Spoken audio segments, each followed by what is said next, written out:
A man who has only been identified as Marlon, otherwise called Pastor, from Cassava Peace Road in St. Andrew was shot dead in his community Saturday morning. Reports said at about 11:05 a.m., Marlon was sitting along the gully bank when men drove up in a white motor car and opened gunfire at him. The injured man was reportedly rushed to Kingston Public Hospital, where he was pronounced dead on arrival. Police say they have not yet established a motive for the attack, but are following several leads.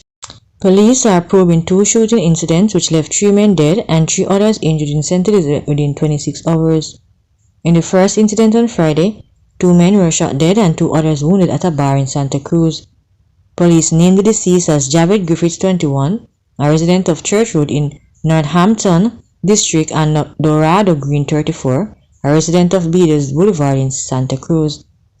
A police report said about 7 p.m. the 4 men were at a bar when they were attacked by an armed man who opened fire on them. The injured men were taken to hospital where Green and Griffiths were pronounced dead, while 1 man was treated and released. The 4th victim remains hospitalized.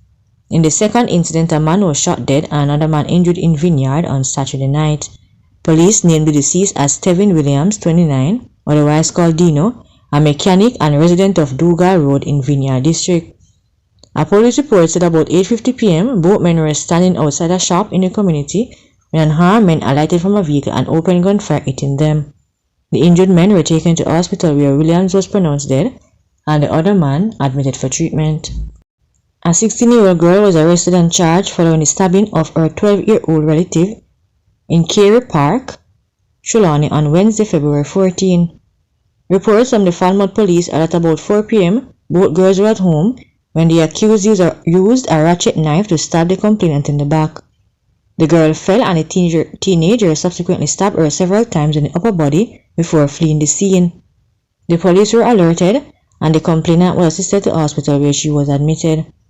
The accused later turned herself in at the Duncans police station where she was charged with wounding with intent. Her court date is being finalized.